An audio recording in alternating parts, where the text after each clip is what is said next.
Hey everyone, it's Jason. Welcome back to Nova Aetas Renaissance. This is video part 3. So if you didn't check out parts 1 and 2, why not?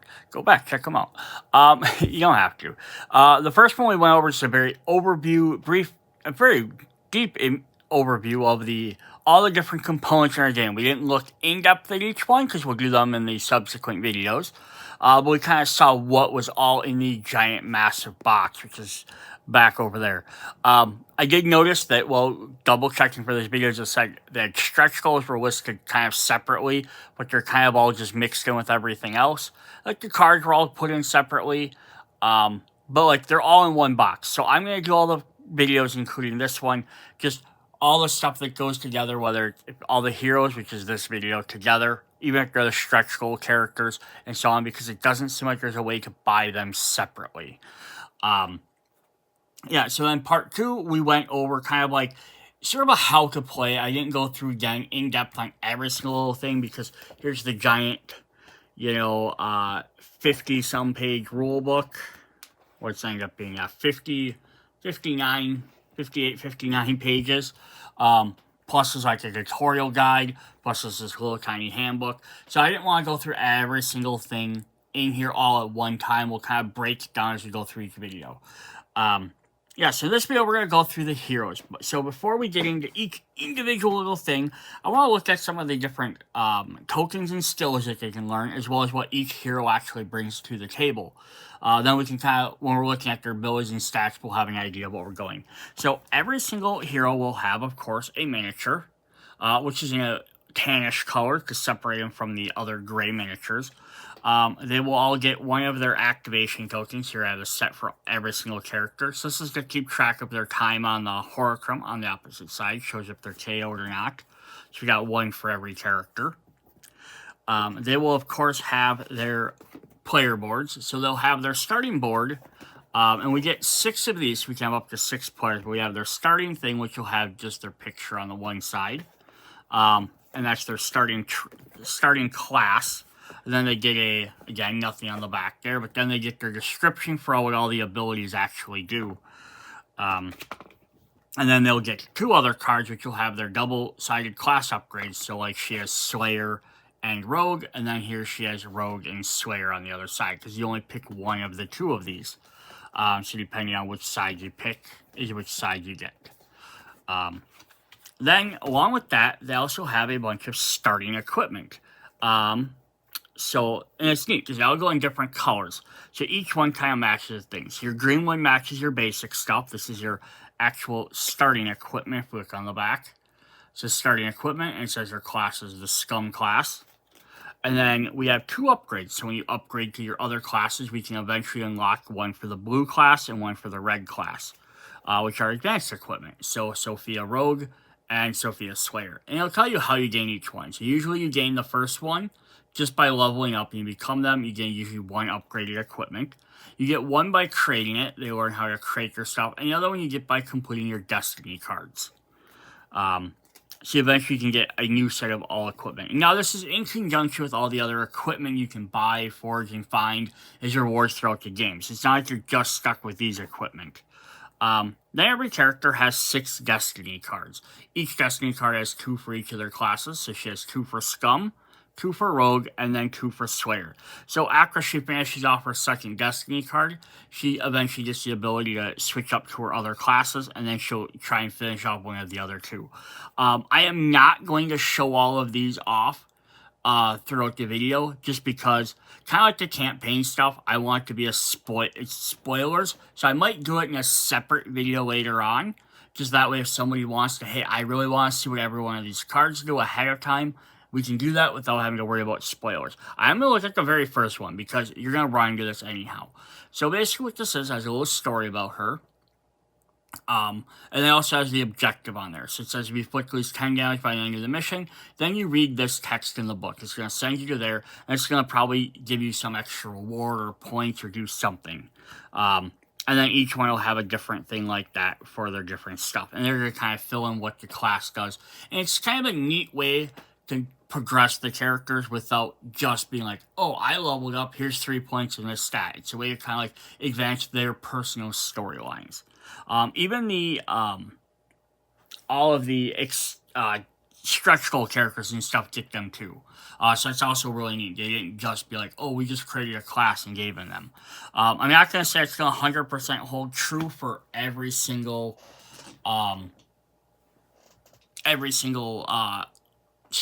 promo character, though. It might not hold true for them. Then, of course, we have our dice, which we'll be using throughout the game. So we saw, again, we'll look at these a little bit more. 8-sided dice.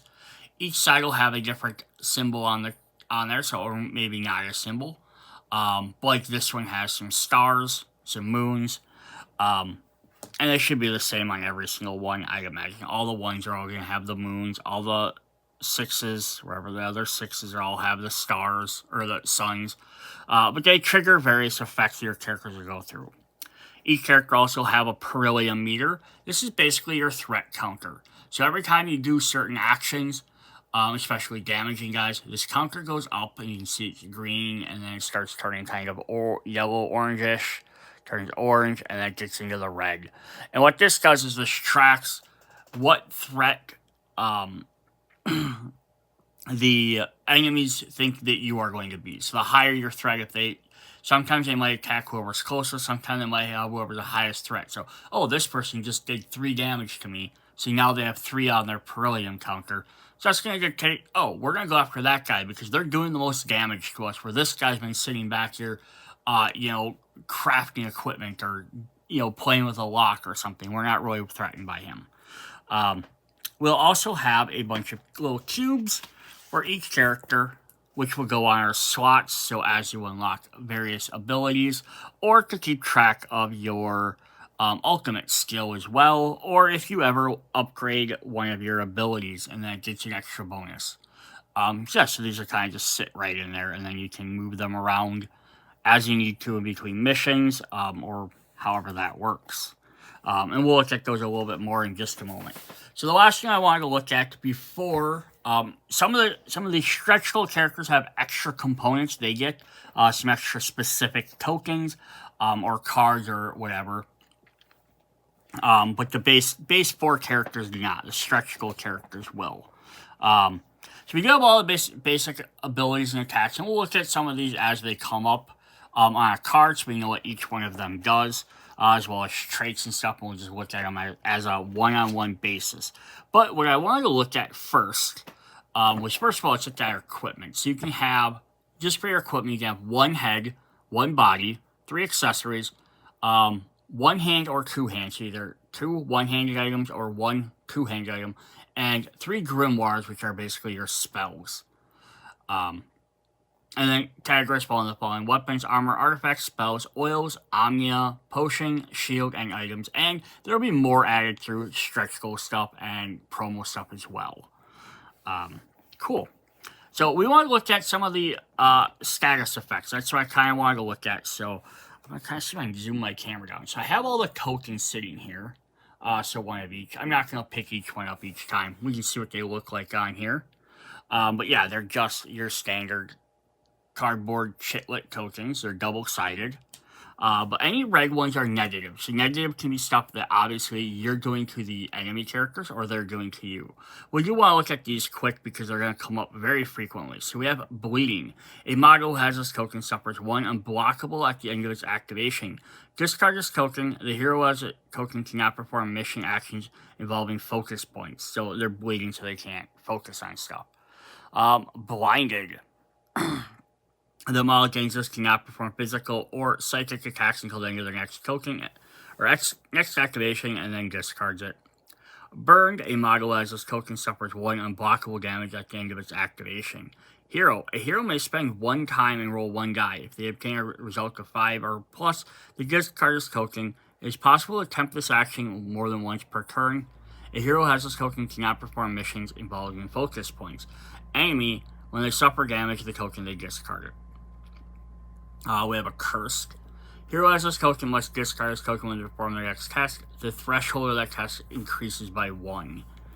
So it doesn't matter if it's a defense test or an offensive test. If they're attacking you, then they have to get higher stuff to be able to hit their attacks.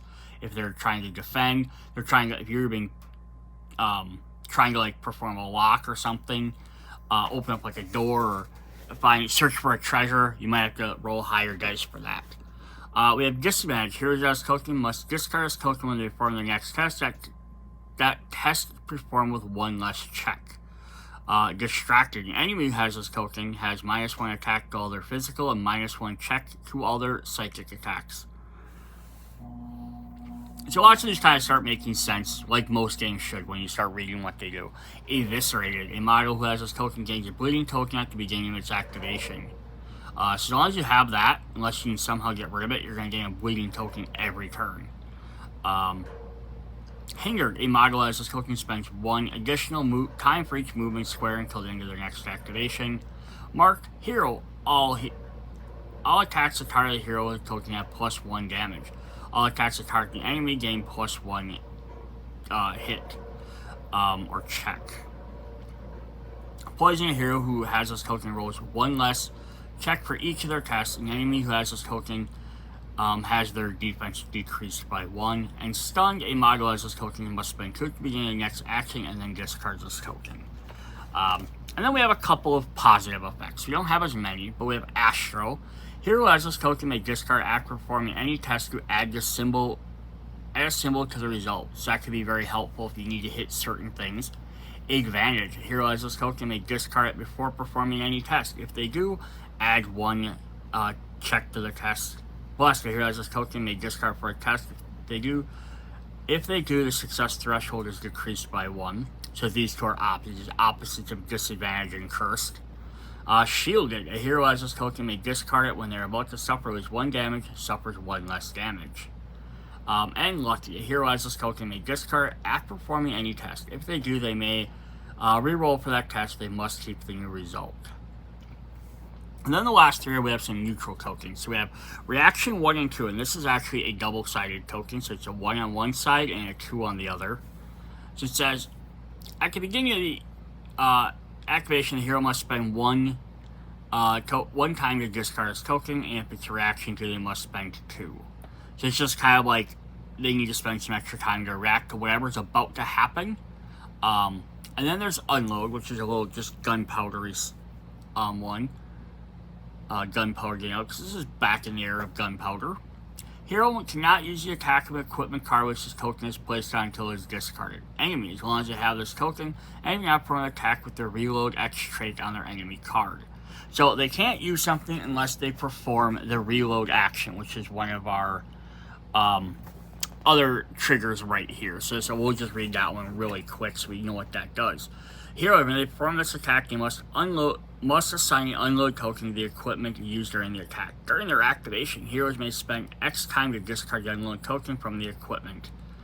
And then enemies, when perform this attack, hero gains an unload token during the enemy's activation, they have unused X at their disposal. The enemy immediately spends them to discard an unload token before performing the action. So your card or your equipment might say, unload, like 3 or 4 or something. I was just seeing if one of these other guys had an unload thing right off the bat, but I don't see one. Or reload. So so for example, this weapon here is reload 2, so you have to pay 2 to reload it. Just kind of a neat little mechanic as well, because you're playing with the tactical aspect of the game of having to move around. Stuff with like the burning and the focusing points kind of add some extra additions to the game as well. And then you have to spend time reloading your equipment. And there's a bunch of keywords as well we can get. So that's pretty cool there. We have all that neat different stuff that fits into how the game works. Alright, so then what we want to do is look at our hero board. And we'll look at the miniature in just a moment. I just want to go over what's kind of on the hero board so we have just a reminder in case you didn't watch one of the other videos. So I can actually take this out if I needed to, but I'm just going to leave this in just so we can kind of see what it looks like. So this is Sophia. She's one of our main characters. She is the Scum class. So on the bottom, it's going to kind of show like what she has access to for some of her different stuff. But yeah, she has her abilities are in green. So she has 2 reds, a blue, a purple, and green. So each one of them just relates to a different style of attack. And then below the question mark, no, not question mark, magnifying glass is going to be what they actually get to do with those. I'm trying to find this page in here. It's like extra little abilities they get. So for her, she has Ray's offensive skills are normally special attacks or upgrades. Generally, the skills focus on inflicting wounds or on enemies or improving their chances of attack succeeding. Blue are defensive, improving chances of avoiding wounds and gaining stat effects or providing bonuses for defense. Purple are support skills, provide bonuses, positive stat effects to heroes, and ability to discard wounds. And green are movement, provide various types of bonuses, and movement to the field, and alternate methods of moving around. So yeah, we can very easily see how each one of those kind of works in there.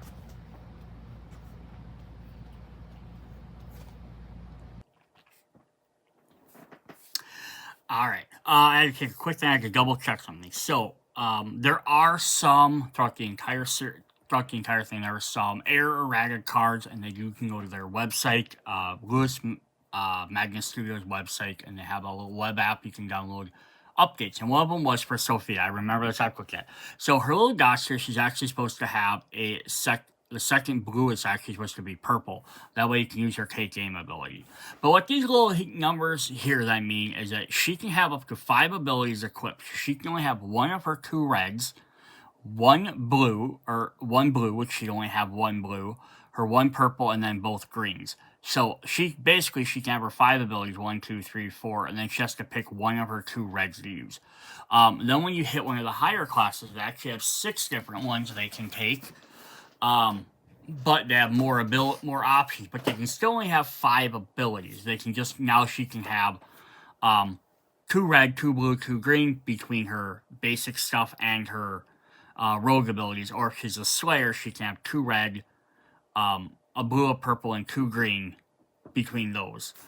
So yeah, that's kind of a neat mechanic too, because it's not like you just keep unlocking every single ability like over and over and over. You can unlock them, like purchase them, but then when you actually have to go to equip them, you can only have certain ones equipped. So it does actually make that kind of a neat mechanic as well.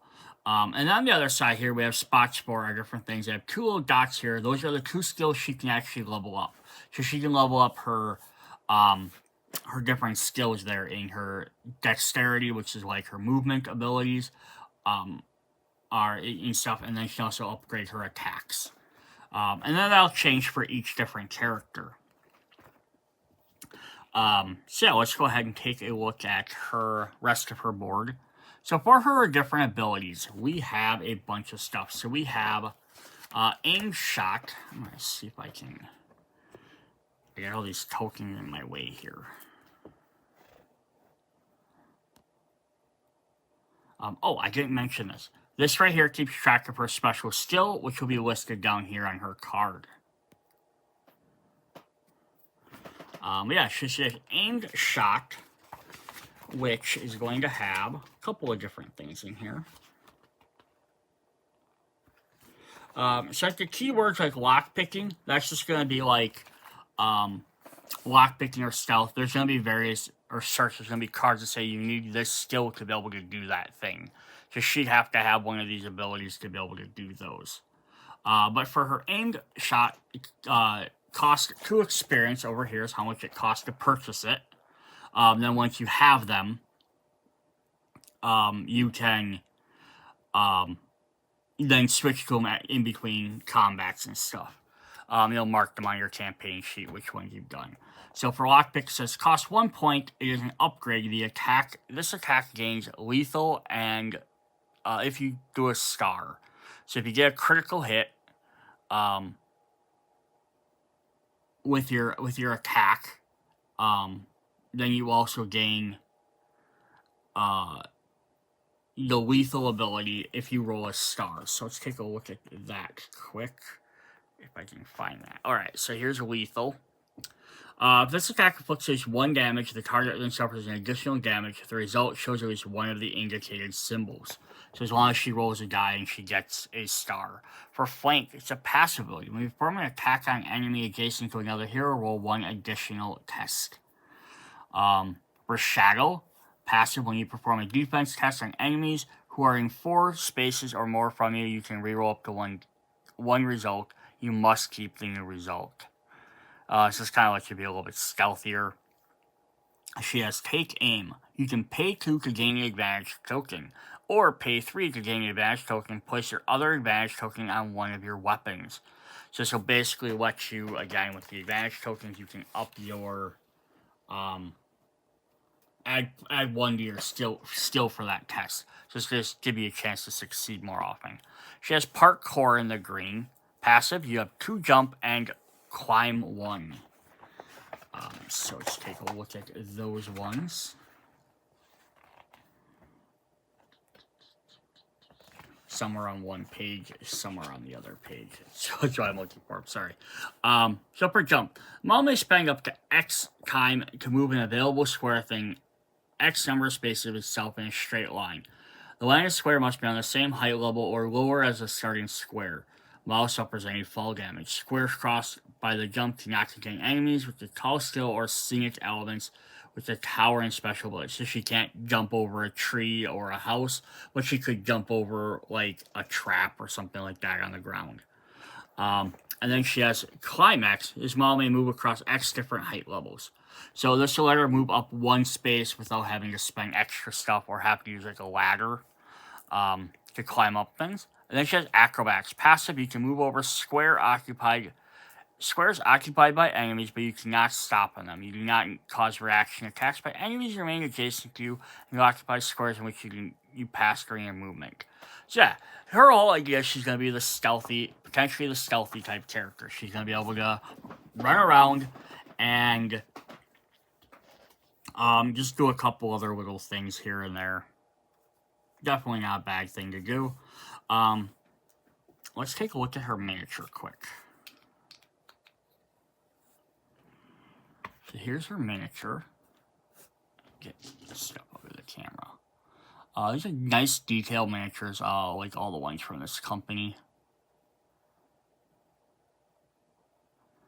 Plus, there's always the lore. So, like, it's also neat about these 4 main characters. They've been in a bunch of different games, as well. They were, like, the main 4 characters in Dungeonology by this series. And they're kind of like they work with each other related. Like, she's sister to Valerio, which is one of the other guys. Rebecca who's one of our other characters, has a bunch of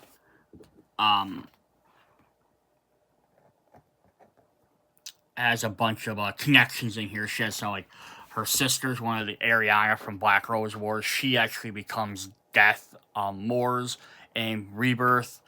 Her Gregor is one of her disciple, her master, I think, is related or somehow, I don't remember exactly. Alright, so when we upgrade to her next skill, so if we upgrade to the Rogue class, we can see her stats don't really change too much. They don't change at all. But she does change what she can upgrade, because now she can upgrade her mental instead. So you get different stuff you can upgrade, which is really cool. Oh, we didn't look at her special ability quick. Let's do that first. Deadly Fan. So passive, each time you inflict at least 1 damage on an enemy. So every time she does damage to an enemy, she gains 1 of these points. She can spend 4 of them to add +1 time as an upgrade. Perform this attack a second time, choosing a different target. So you spend 4, increase the time of the target wherever the attack is. So if the attack costs 3, now it costs 4. But you can choose a second target. So it's kind of a fun little also extra ability that everyone gets. Is to be able to, like, circle back in and do that. Alright, so then we want to go ahead and look at her rogue class. So she's going to gain Pickpocketing, Fury Blades, Dodge, Shadow Dance, Silent, and Flip. And if we flip to the other side, she can become the Slayer, who has Sucker Punch, Lethal Strike, Weak Spot, Poison Mastery, Dance of Death, and Shadow Step. Now, she also has an extra little counter down here. So she'll have something that'll trigger off of that. So let's look at what our rogue does. So she also gets some extra abilities here. She has +1/+1 there. Just kind of showing on them. So she gets a stat boost immediately. So it's kind of showing on the side. Those are her stat boosts just for turning into that class. She has pickpocketing. This attack gains weak and lethal with the sun. Draw a regent card from your deck of your choice and add it to the loot. So she gets to do some extra damage. Actually, not extra damage. She gets to not do damage. Regardless of the skill or the check obtained attack, only inflicts 1 damage. So it does less damage. It only does 1 damage for your attack, but you can potentially steal a bunch of stuff. Although if you get lethal, you can do some extra damage anyhow. Flurry of Blades, requirement aimed shots. You have to own aimed shot to be able to even purchase this, but you don't have to have it equipped. So if you went the other direction, you didn't pick that up, you might have to go back and get that. +2, upgrade. Each sun obtained before applying the results adds 1 roll additional. To the result roll adds 1 additional success and added to the result. So basically you can do a lot more damage that way. She has dodge, which is passive. When you perform a defense test against a physical attack, each star obtained adds an extra check to the result. Shadow Dance, which requires Shadow. Search, and a passive. When you perform a defense test against attacks from enemies that are not adjacent to you, you can reroll. You must keep your results. So it's even harder for them to hit you. Silent. Passive, you do not cause reaction attacks by enemies adjacent to other heroes. When your sector becomes the active one, you can decide when to activate regardless of the time value of the enemies. So you could choose to activate before enemies if you like. And then flip. Stealth reaction to after performing a defense test, you gain 1 dash. This movement does not cause a reaction attack. So, we have dashing here. Maybe no. You gain 1 dash. So dash just must be a general movement ability. I'm guessing it just lets you move 1 extra space out of the way immediately. It's just not listed directly in this book. In the little handbook, which they can't list everything. But then she has, she also needs Sang Nikita's earrings. This is also an extra thing you have to get. You get by doing the Destiny cards and stuff. That's how you unlock those things. But she has a Supreme Thief. So +1 each time you inflict at least 1 damage to an enemy. On 4, you may spend 5 time to gain 3 dashes. This movement does not cause reaction attacks. Roll 1 each time you become adjacent to an enemy for the first time with this movement. If you obtain a success, inflict 1 unblockable damage to that enemy, then draw a Regent card of that type while revealing it and add it to the loot. So that's kind of cool. So now she can spend 5 to get 3 extra dashes to run through enemies, and then potentially do damage to them and pickpocket them. Yeah, so that's pretty fun there. Then if we flip to her other side, which is, instead if you want to be a Slayer, so if you don't want to go the stealthy route, but you want to go a little bit more damaging, we can do that too. I'm just going to say Dash is in here. Yeah. Dash is in the big book. Looking for Dash to move into an available square adjacent to one of its current lane. Your dash does not use up time in addition to those spent from skills or attacks being formed. Dash is not affected by any game rule that hinders movement, such as hinder token. Every dash must be performed immediately by the model who gains it, even if it is not the active model. Any dash performed is immediately lost. Otherwise stated, dash causes reaction attack. So it's just going to let you get a free movement, but you have to use it then right now. You can't wait. This is kind of like a quick dodge, essentially.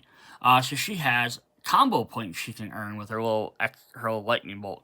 So she has Sucker Punch, which requires flank.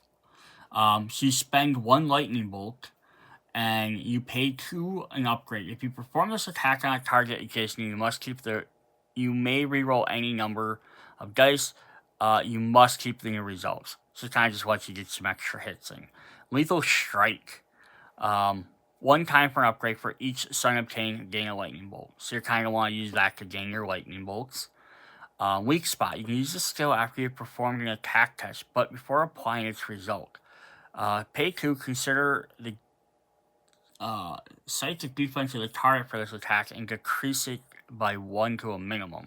So usually guys that are pretty physical, like have lots of physical attack, have high physical defense. Same way, characters that are like mages that use magic attacks or psychic attacks usually have high psychic defense. So this lets her actually use a opponent's psychic defense. So if you're fighting like a melee fighter, you might be able to sneak in and stab them a little bit more because they might have weaker psychic defenses. Poison Mastery. Pay 2 lightning bolt, place a time, search 1 poison token, or place a poison token on one of your own weapons or that on a hero adjacent to you. So then now you can stab people with poisoned abilities or give it to somebody else. That's kind of cool. Dance of Death. Stealth, you can use the skill immediately after defeating an enemy. Spend X lightning bolts. You can spend up to 3 to gain an equal number of dashes to perform immediately. So that's kind of good. You defeat an enemy, it's going to let you get away from them or maybe move towards the next guy quicker. And maybe if like you just attacked them on the first turn and you use like 2 points, you might be able to like dash towards another guy and attack them right away as well. And then Shadow Step. Acrobatics is a requirement. Passive, you can move over squares occupied by enemies, but you cannot stop on them. You do not cause reaction attacks by enemies who remain adjacent to you or who occupy squares in which you pass during movement actions. When your sector becomes active, when you decide whether to activate.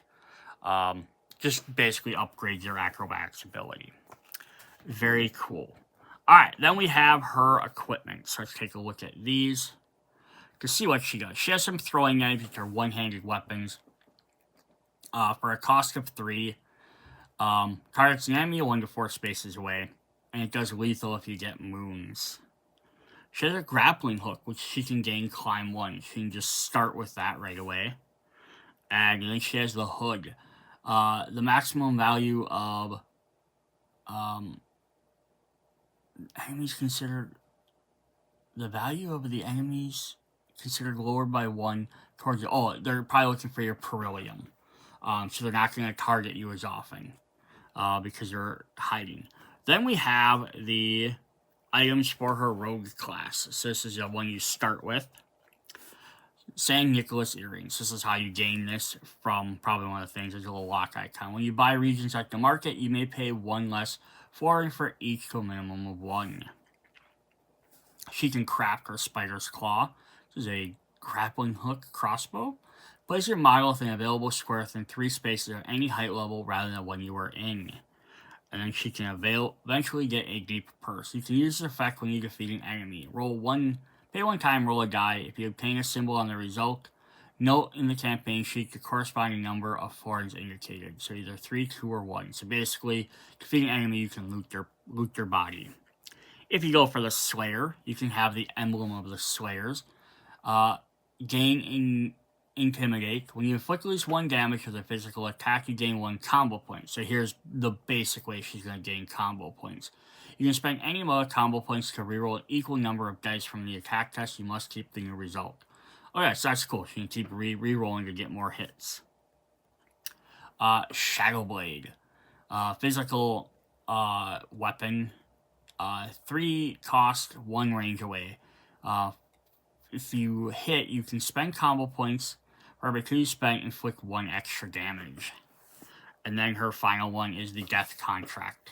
At the beginning of the mission, gain 2 combo points. So you can start off right away being like, I know who I'm going to attack, and I can get some extra points. Yeah, so that's very cool. So she's a neat idea. She can start off kind of like just doing a little bit of stealthy, a little bit of range, a little bit of melee, stuff, but then she can turn into like a very stealthy character who's sneaking around the board. Or she can become a very good close range damage dealer, but she can still use the stealth aspect. She keeps that regardless. I like that it doesn't just change her into like class A or class B completely. She kind of keeps that same theming, just one leans a little bit more towards one leans a little bit more towards the other direction. Awesome. Alright, let's take a look at Rebecca next. So since we have a physical character, let's take a look at a magic character. Alright, up next we have here Rebecca. So she's our mage. So let's take a look at her miniature here really quick. We'll do that first. She's got powerful flowy cloths, which are really cool. The bag. One thing I also noticed, they have this extra little base on here. So I might pop that off. It's not going to pop off super easy just because I'm trying to take it off. So part of the reason, I'm not entirely sure why they included this for everything, but I know part of it is because then you can have the bases of different colors if you wanted to keep track of your heroes. Some of their other games like Black Rose Wars, you could take that off and put the little bases on them. So that might even help you keep track of who your characters are if you like. So I could be like, oh, I could paint this one blue and now I have a blue one. Or I could put an extra base on the bottom. So that's actually a neat little mechanic as well. Alright, so then we have our mage here. So she has 5 movement, 2 dexterity, 1 physical, 4 psychic, and 5 health. Just to start off with. And just as a quick comparison to Sophia, so she has 5. They all have 5 for the time, which is how much time they gain to move. But she has 3 dexterity, which makes more sense. But 3 physical, 1 mental, and 5 health. Now, you'll notice the numbers, they might not all add up. So 3, 4, 5, 6, and then 4, 5, 6, 7. So she actually has 7 points, she has 6 points. Might just, so I like that they didn't make sure they all had to have the exact same points. But for her, she has 2 red. She can use 2 red, 1 blue, 1 purple, and 1 green. So she has to pick one of her 2 purples to use. But then she can become the Necromancer or the Cryomancer. So she's an apprentice magician right now. So we jump on her sheet here. So she has a couple of things. She has, first of all, Omnia. You can equip Omnia, schools from the spells of Omnia, which is kind of like a general class. So they'll tell you different spells you can unlock during the things, so you can see how you can get those. So she has Pyromancy for mysticism. Passive, each of your spell gains, if she inflicts damage, she does burn. And now remember the difference between physical attacks and psychic attacks is physical attacks, you roll the dice for every one you hit past the test, you do damage. So if you roll 3 dice and each one has to be a 5, each 5 or higher does a point of damage. For psychic, on the other hand, if you roll a die and you need to have, like you can kind of see down here in her spell, like she has to have 2 successes of 4 or higher. So whatever she rolls for her dice, she'll roll 4 for her main attack. She has to get a 4 or higher twice to do anything. If she doesn't get that, then the entire spell fizzles. So psychic attacks can technically do a little bit more damage or have a little bit extra special effects, but they probably have a greater chance of missing overall because of that. Alright, so she also has Deceive. Pay 1, and then it says your Perillium goes up by 1. Choosing an enemy within 4 range, that enemy gains a distracted token. So they're kind of like realizing you're a threat. She has Doe-Eyed. So spend 2 to gain a shielded token. So it's kind of nice. She can gain shielded tokens to help keep her alive if she needs to. Focus. Place a lucky token on one of your spells, and we have the lucky tokens so she can re-roll, which are very helpful for magic stuff. Know your enemy. Now remember, she can only have one of these 2 purple. Pay 1. Choose an enemy of a rank 1 or 2 in your line of sight. For the rest of the mission, heroes including you roll 1 additional, guiding all attacks targeted the model. The type of enemy chosen. You can use this skill once per mission. Neat. So that's kind of fun that she can like suss out who a guy is. Actually, everyone gets to roll extra damage. But this is an enemy of rank 1 or 2, so it won't work on boss characters or NPCs or monsters. So some of the bigger stuff.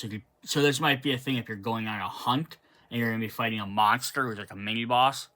Or if you know you're getting towards the end of a campaign, you're going to be fighting bosses, it might be worth not using that ability. Might be helpful if they have minions, but, that's kind of your choice. Next, finally, she has Magic Step. Passive, each of your spells gains on a crit. If you have resolved the effect of this spell, it gains 2 dashes. So it's kind of neat. So she can do damage, and then she can move around. Her special is Curse of the Black Rose. +1 each time you perform a test for the spell and obtain the indicated number of successes or more. Spend 4, you can perform her special Black Rose spell. Cost 3, does 1 to 5 range, has a test of 4 and check of 2. Crit, do 3 damage for each star inflicted +1 damage. It does 3 just in general, but then it can do an additional +1 for each star you roll, so it could do a lot more. So that's pretty fun. Alright, then she levels up to a Chronomancer if you'd like to go that way. Sort of still change a little bit. So, well, just gets, so she has her dots in. I don't think Sophie was supposed to have her dots in there. I think, again, it's one of the things I messed up. But she does have a lightning bolt on hers. So let's look at her skills for this quick, then we'll jump to the other one. So now she has Chronomancy. You can equip spells of the Chronomancy as well. So now she's learned a new one. And the lightning bolt will be time points. So Sands of Time costs 2, 1 to 4, and it has a check of 1. Or a test of 1. For each star, gain 1 lightning bolt. So this is just a way for you to try and gain some extra lightning bolts to use for your stuff. Premonition. Discard the newly gained negative stats a token. Nice. Rewind time, reaction 1. So again, every time you get that, you have to put one of the little reaction tokens on your card. Then you have to spend time to get rid of them. At the beginning of the match. So if she does reaction 2, she puts reaction 2 on there, and then for sure she can do anything else, she has to spend 2 time to get rid of that. Rewind time. When you get a KO, you can spend 1 lightning bolt. For each one spent, discard 1 damage. You can use this skill once per mission. So that's kind of cool. You can save up as just a final saving grace. It would be kind of neat if you could use it on your teammates, though, too. But that's still fine. She has Omen. Pay 1 time, choose a hero within 3 range of you, including you, and that hero gains a lucky token. Memory. Passive each spell. For each of your spells, crit if you obtain at least 2 stars. The next action you perform before the end of your activation costs 1 less. You can activate this effect only once per activation. So, cool. Double cast stuff for a little bit cheaper. And then Astral Step. Passive, when you perform a movement action, if you move at least 3 squares, you can gain an Astro token. So that'll work really well. So you can kind of just see how some of these will tie in really well with if she uses her Magic Step. So each of your spells, once you resolve the effect, you can dash 2 times. And then it says whenever you perform a movement action of at least 3 squares, you can gain an Astro token. So you can kind of tie some of them into each other to move around the board a lot better and gain bonuses for moving. For her special, she has Deja Vu. So +1 for each time you perform a test, a spell, and can indicate a number of successes or more. Spend X of them, and 4 times you can move the activation tokens of the other heroes back on the hologram by a total of sectors equal to the time you spent divided by the value you prefer amongst the activation tokens. No activation token can be moved so it's overcome the minute hand. So, okay, that's kind of cool. So if you're at, if the clock is at 12, and you have a characters at, 2, 3, and 4, you can spend 5 points, and you can move each character back, 1 space, and move one of them back 2 spaces. And another, 2 of them back 2 spaces, and then, you can kind of play around with this stuff. You just can't move them back to the previous time was. But that could be a really cool way to, hey, we did a bunch of attacks, but now let's back everyone up, so maybe now we can get a second bunch of attacks in. Or do the wait thing, and then, hey, we can just drop everyone back just 1 past the activation of the enemies, use wait, and then now you gotta go ahead and attack. So that's pretty cool. Alright, then if we flip her over, she has a Necromancy. So now this is the chronological thing she would take, would be Necromancy. She becomes a Necromancer in Black Rose Wars, which would be the next game in the series. So here she has Necromancy spells. She has Dark Aegis, Mysticism passive. When you gain a positive status effect, the Risen, if present, also gains a token. So she is going to be able to summon this skeleton, who just currently right now is just a token. If you have a skeleton miniature from like Black Rose Wars, or one of the other games, in the Novus Electra Chronicle series, any of the Black, you can always use one of them as well. There's just no skeletons in here, so we'll look at that card in just a minute. But yeah, it's neat. You can gain extra positive stuff like shield and stuff like that. Sacrifice. This attack gains crit, placing advantage token on one of your spells. Ooh, neat. Necromantic Mastery. Passive of the upkeep, your Risen. The upkeep of your Risen becomes 0 time. Oh, so it becomes cheaper. Corrosion. Passive. Enemies just need a -1 damage to their physical attacks. For Necro Power, if you know your enemy, at the beginning of your activation phase, the Risen gains an advantage token. And then Void Step. Reaction to an enemy comes adjacent to you, gain 2 dash to perform it immediately. This movement does not cause reaction attacks. So that's fun. She gets a cooler way to get over the way gamers. She's kind of like, doesn't have a lot of defense, so that helps. Her ultimate is Servant of Death. Passive. For 1 time, each time you perform it, you gain 1, it stays the same. Spend 3 time. As long as you have at least 1 ultimate point, consider the time, sight, or time, dexterity, mental, and physical values of the Risen is increased by 1. And the Risen is considered to have the highest value poem among all heroes. At the beginning of your activation steps, spend 2. Oh, okay, cool. So basically, as you collect these, you have to spend 2 to keep that going, but as long as you still have 1, your Risen becomes the target for everything. So let's see what he kind of does here. So he has 4 time, 1 dexterity, 2 physical, 1 mental, and 3 health. Ally Undead. His attack is a melee attack for 1 space.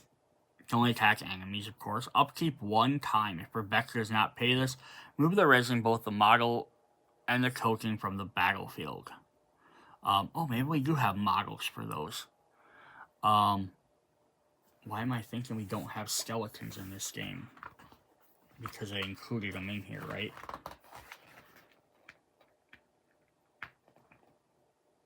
Yeah, because we don't. But I think it's if you have a skeleton model from something else.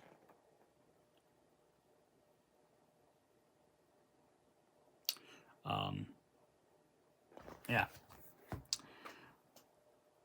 Yeah, so let's see how it says on the back here. It says transformation. Okay, here's why.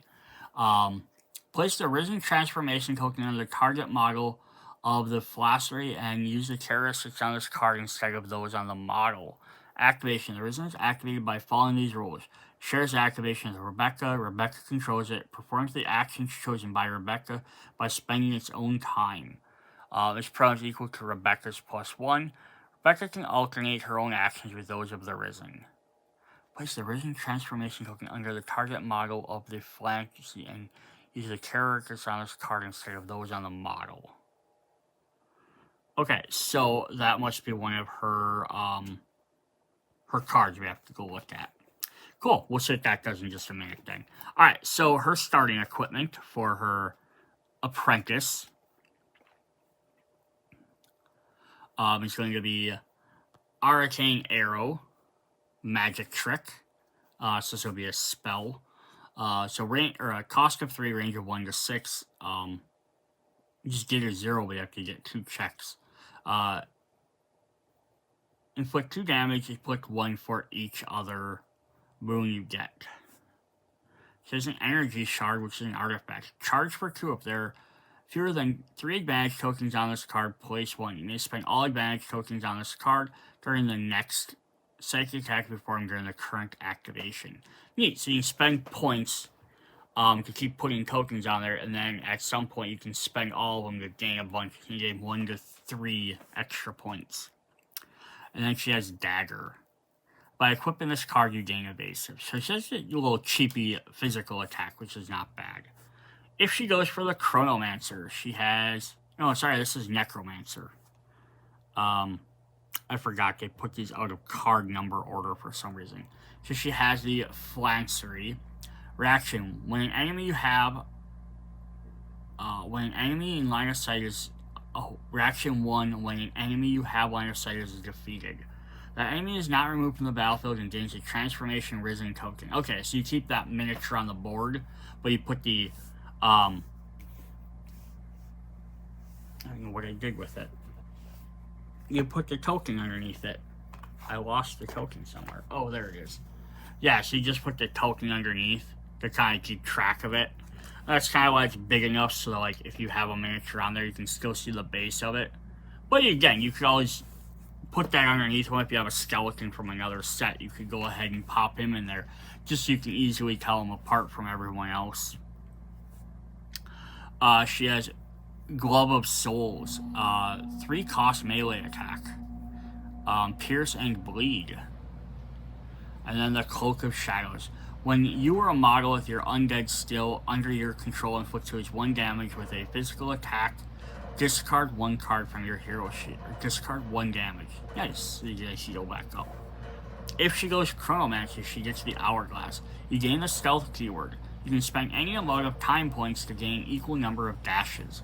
Spend 1 time to gain 1 time point. You can use this effect a maximum of once per activation. So you can gain 1 every turn, or every activation, so that's not too bad. Crystal Sphere, gain lucky token at the beginning of your activation. Spend 1 time and 1 time point to gain Astro token. And then Tiara of Time, reaction: when another hero or friendly model is just taking a test, spend 1 time point. If you do, the model just perform the test and roll all the dice. They must keep linear results. Okay, yeah, so Rebecca's pretty cool as well. You start off just being able to cast some like basic magic spells, do some range stuff, which is kind of fun. But then when you switch to her advanced classes, it becomes really neat. Either Chronomancy, where you can kind of manipulate time, like give your heroes extra turns or give them extra die rolls and rerolls and stuff, or go to Necromancy and actually bring out eventually you'll kill something, but then you'll have an extra guy in the field, which will help you out. Now, there is only 1 Risen card on the game, only 1 Risen counter, so I'm assuming she can only summon 1 guy at a time.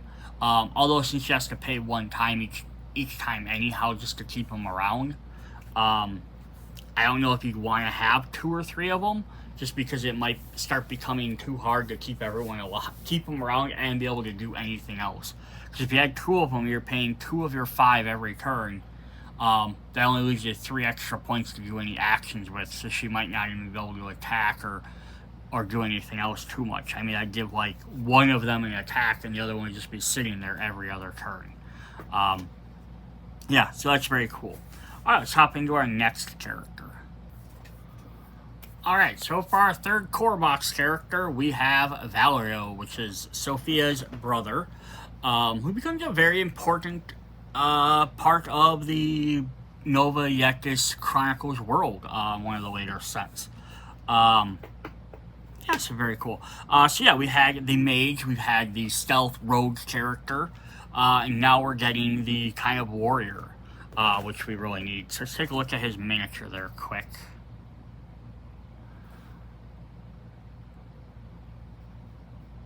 So he's got like shield, he's got some little padded armor on. He's not like a heavy knight armor, but he does have at least some defensive stuff on. I don't love that stuff on the base is really cool. Alright, so what does he do? He starts off as a squire. So he's got 2 for dexterity, 4 for physical attack, 1 for mental attack stuff. So he can only use 1 of his reds. So he has, let's see what they all do for him. We'll just hop right into that. He has Reckless Charge. Upgrade. All shielded tokens you have, even those on equipment cards, discard all shielded tokens you have, even those on equipment cards. Then you can choose an enemy within 4 range as a target of this attack. If you do, gain 3 dashes that you must use to become adjacent to the target. So you basically can get rid of all his defense to just rush up and be able to attack a guy. His Hawk Strike with Brutality. Plus 2 time. If the target of this attack is adjacent to you, consider their defense value decreased by 1. Insult, gain cost 0, but gain a pro enemy. Use the skill once per activation. This is just him basically being like, hey, I have weaker characters around me. I can gain shielded tokens. Let me draw the enemy towards me. Counter attack, passive. When you discard a shielded token, due to the attack of an enemy adjacent to you, you can inflict 1 unblockable damage to that enemy. Witness Me, passive. At the beginning of your activation, if at least one other hero within 3 of you gains a lucky token. So yeah, they're kind of watching you, so they gain inspiration, let's say. And then you have Shove. The tackle trait of your weapon is modified as follows. Interesting. So we haven't looked at too many of these things, have we? I should go back and check on some of these. So if this attack, if possible, is move 1 square plus 1 square for each sun obtained by the attack test to move away from you. You gain a number of dashes equal to the number of squares which the target was moved, but you can use them, all or part of them, exclusively to move into a square just crossed by it. These dashes do not cause reaction attacks. Okay, cool. So, what this is going to mean is he has the tackle ability on his weapons. And what tackle does is, if the test of this attack is successful, the target must perform a forced movement of 1 square to move away from the attacking mob if possible. The attacker must perform a dash to place themselves on the square of the target to the left. So what it does is you are pushing them, but instead of just shoving them away, you're pushing them with your body. You're actually tackling them towards a thing. So it's letting you have to be forced with them. What Shove then lets you do is you can potentially give them even farther by getting extra suns in there, so that's kind of nice. Then you gain dashes that you could use if you want, but you don't have to. So you could just shove him, push him multiple spaces away, or you could push him multiple and then follow with it. So that's kind of a neat idea. I don't think we looked at Burr. I think most of the stuff is pretty understandable. Like they gain burn, they gain a burn token. That's why I didn't go through too much of that stuff. Cool. Then his special ability is Perfect Strike. So he gains +1 each time you gain damage. So as he takes damage, he gets up. Sophia deals damage, and Rebecca got it for completing tests. So you can spend 3 and +1 time to upgrade. Add 2 dice to your test to this attack. You can reroll any number of dice. You must keep the results. So yeah, he can kind of, as he takes damage, he can kind of be like, I've taken the damage, but I'm waiting. You're hitting me. I'm waiting for the perfect time to hit you back. And now that I'm ready, I have my perfect strike moment. I can actually roll extra dice to a better chance I can hit you the way I need to hit you. So that's pretty fun.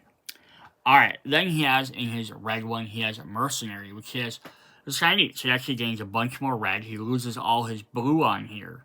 But you can keep one of his 2 blue there.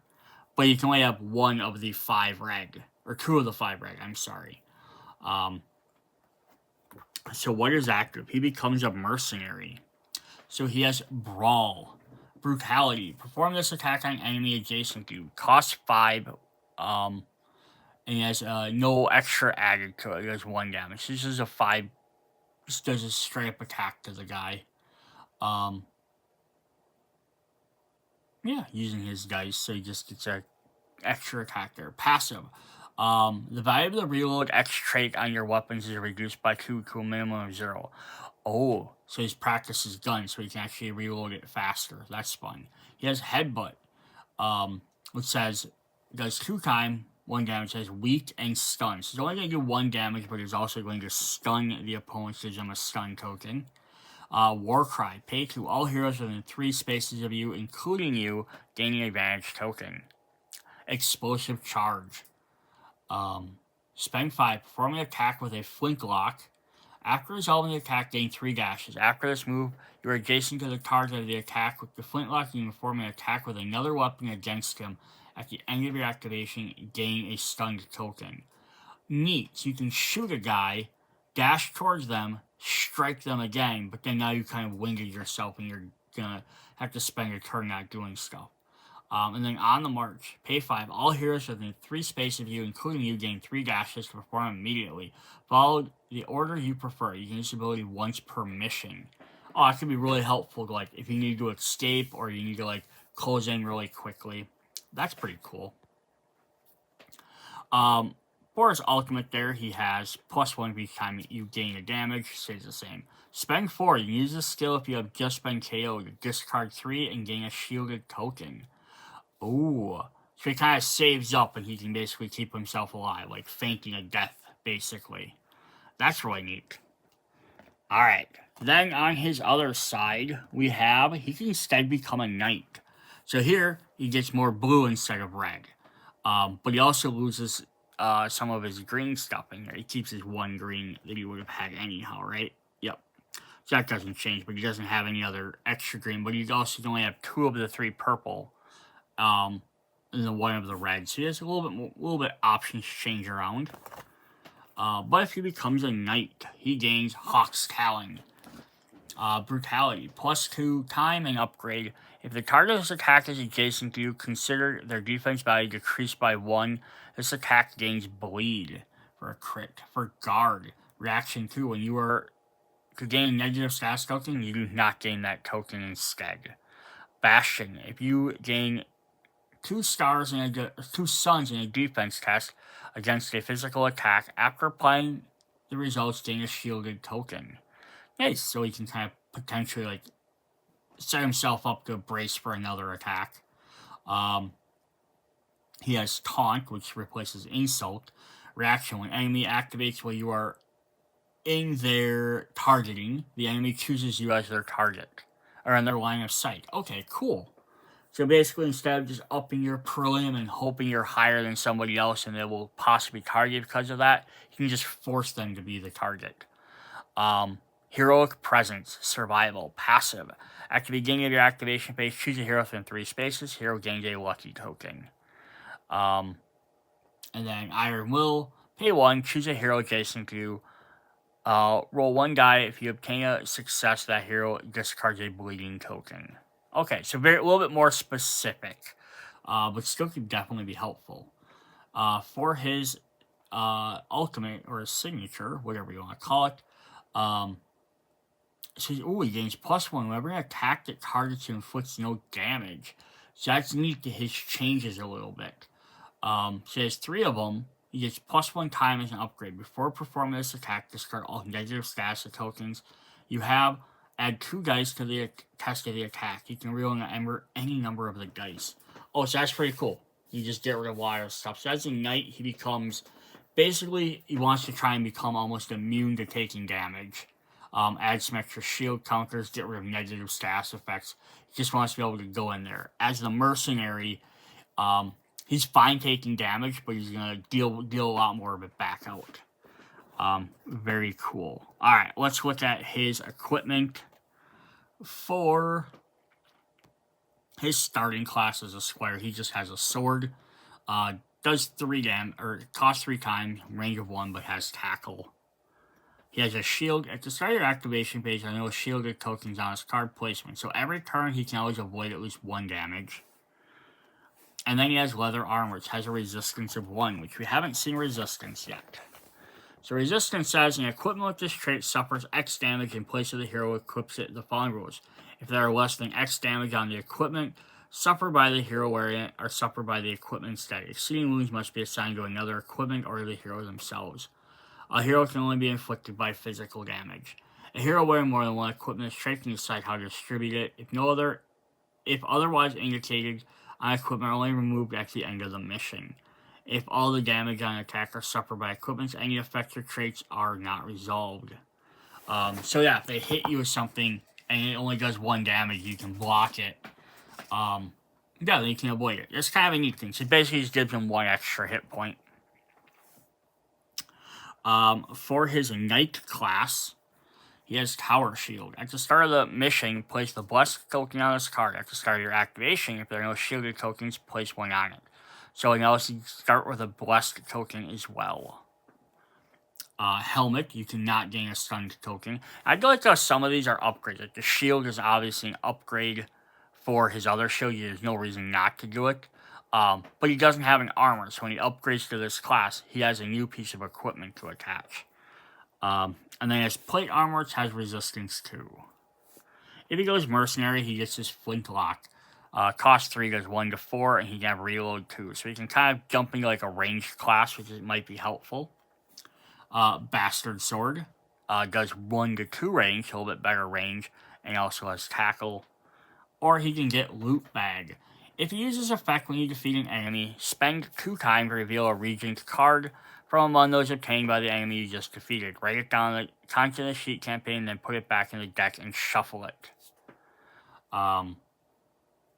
So he just gets an extra loot off of it, so it kind of lets him be a little bit of a thief. So it kind of puts him a little bit crossover territory with his rogue character. Yeah, so that's really neat. So that is Valerio. We have one more core guy, and I think we'll stop this video and we'll do the 4 expansion characters and another one. This is taking a little bit longer than I thought it was going to. Alright, so if you're familiar with any typical RPG, your 4 main classes are Fighter, Mage, Rogue or Thief, and then we have the White Mage, the Healer. You usually have a Black Mage and a White Mage. So here's our healer type character for the game. So he's not, but it's interesting because they didn't just make him a straight up, oh, your job is just casting healing spells or protection spells. Because I thought, some people don't want to play that passive. So it's kind of an interesting idea. So he's a novice for whatever he is attempting to do. So he has, kind of like down the middle, he only has 1 dexterity there. So he's not going to be able to move as much as other people. But he has 3 physical and 3 mental. So it's kind of right in the middle there. And he starts with 3 different purples, but he can only equip 2 of them. As the novice, we didn't look at, let's look at his miniature quick here. Whoop, whoop, whoop, zip, zip, he shot out of my thingy. So there's his miniature. Got like a chain with like a ball on it, so it's kind of cool. Look at the detail though, if I can get this to focus. Detail on his robes. So he's kind of like somewhat of a holy man, I guess, is sort of what you would call him. But he's like a medical kind of guy. So we'll see what we mean when we get into his stuff. So he starts with Sacred Fire.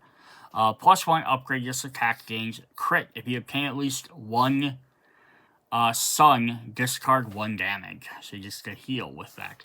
Aetas, Prayer. So it says, pay 2 and gain 1 pro and perform 1 mental test. Choose a hero, including you, who's a thing. Space equal to the number of successes obtained. That hero gains a shield token. So you kind of just try this, and you can hopefully perform a test and give someone a shielded token. So you're going to play as a good support there. Astrology is also another prayer. Pay 2, perform a mental test. For each success, choose a hero within 4 spaces of you and give that hero an astro token. So that way they can kick off their special abilities a lot more. Awakening.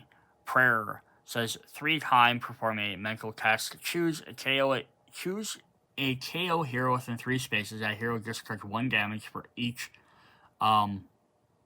success obtained. So this is the one way we have to resurrect guys if they get KO'd. It's just a very helpful thing to have around, right? He has Purify. I'm just looking for... Yeah. Perform a mental test. Choose a hero, including if the number of squares equal to 3 plus the number of successes obtained. That hero discards negative stats to their choice. So basically, yeah, he can he can heal himself with 1 attack, or he can give shielded tokens, hand out astro tokens, resurrect guys, give them negative stats effects, and then he has Righteous Step. Choose a model adjacent to, swap out your model's position, and have the chosen model. These movements do not cause reaction attacks. You can use the skill maximum once per turn. Yeah, so you can kind of go a little teleporty. His special ability or ultimate is Sacred Word. +1, each time you make a hero, yourself included, discard at least 2 health. So every time you heal guys.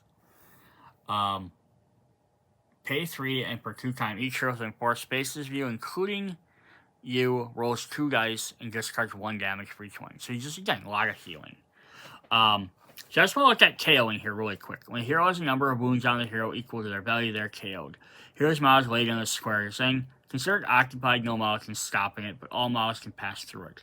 If a hero is KO'd playing occupied square, the model is moved to an available square. Controlling player is a choice possible therein. Heroes considered out of the game suffers no game effects, cannot be targeted, any of that stuff. Equipment produces no effects. When a hero is KO'd, their premium is decreased by 2 points and their activation turn to the KO side, not getting hero points or class points. Never leaves its sector. Saying when a hero would activate, instead draw an injury card. If an effect would allow a hero to discard at least 1 wound token from their sheet, they are no longer KO'd. Their model is lifted in the square they're in. Their activation token turned to the regular side. Place 1 sector ahead of where the active model's activation token is. Please note this is not the hologram sector following the active one. KO hero discard all status tokens except those. So if you can, basically, if a guy gets KO'd, you can heal them. They can bring them back, but you might only get something that heals them like 1 health, right? Which I guess is better than nothing, but then they might just get KO'd again right away the next turn.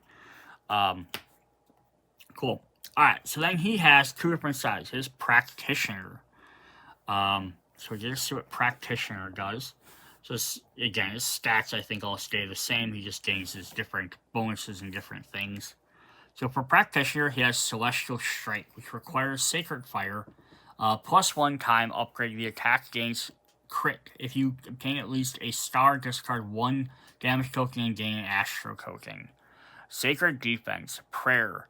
Perform a mental test. Choose a hero within 3 spaces of you. That hero gains Perlium -1 for each test obtained. If you do not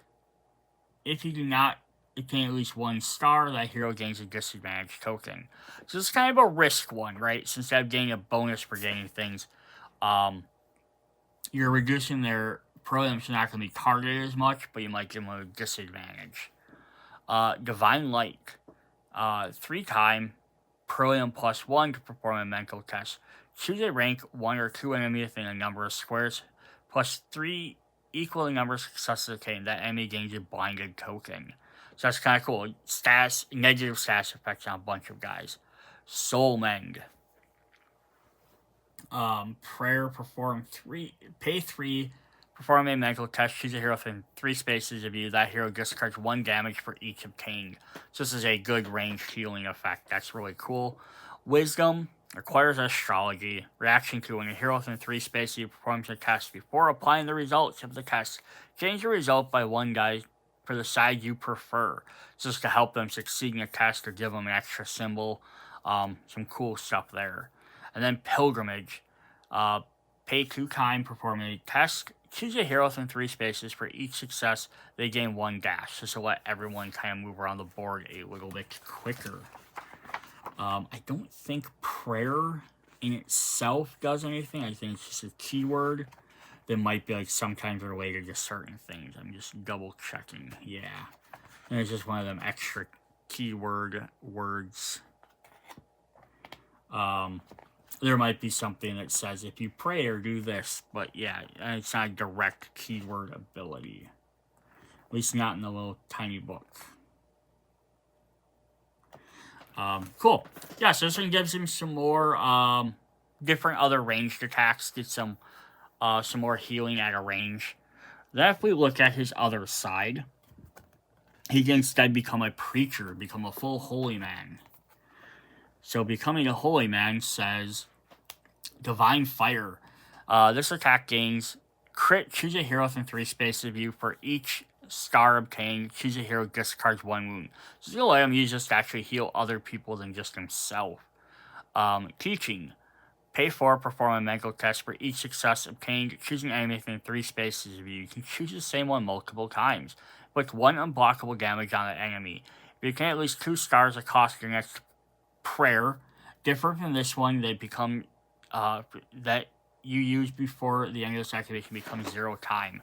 So that's actually cool. And we're just talking about what prayer did. So I'll let him use his other prayers for free if he gets 2 stars. Clear Mind. When you perform a defense test, you gain 1 success for each star obtained. Sorry, that's a moon. That's not a star. Learn how to tell my shapes. Might. Passive. When you gain a damage and you place it on your sheet, you can gain -1 Perlium. If you do, gain a shielded token. Sentence. Reaction to at the beginning of the activation of the enemy that has in your line of sight, that enemy gains a marked token. And then Blessed. Pay 2, perform a mental test for each obtained by the hero within 3 spaces. Including you, gain a lucky token. So yeah, kind of interesting. He gains some more ranged healing effects. But he also gains some extra damaging effects too. So it's kind of a neat little trade-off. So he has Avatar. Each time you perform a test for a prayer and obtain at least 1 success. Cost 0. You turn into an avatar. As long as you are the avatar, consider your attacking, defense, or mental and physical values increased by 2. All your physical attacks gain burn. At the end of your activation, you can choose whether to spend 3 or you're no longer an avatar. Interesting. So you could turn into us at any time. You just have to spend 3 to keep it going. That's neat. So kind of like, as a preacher, you think, oh, he's doing all this holy stuff. Yeah, he's literally trying to become like the holy body. So that's pretty cool. Alright, now let's look at his equipment. So he starts with a sensor. Smoking little ball on a chain. Range of 3, 1 damage. But he has stun, and if you get a moon, it also has burn. He has a relic. Pay 2, gain a blessed token. And then the Churigan's bag, which is kind of like the healer. Pay 2, choose a hero within 1 space of you, including you, perform a mental test. For each one, target discards a wound. So he gets this so he can heal guys right away. If he goes into the preacher role, he has a shield. When you perform a defense test against a physical attack, you can reroll 1 die to not obtain a success. You must keep this new roll. You can grab a mace, so he basically becomes a war priest. A paladin would be more like the terminology we probably think of. So 3 physical, 3 cost for 1, the stun and critical 2. I'm guessing critical 2 just doesn't mean it just drops a critical token.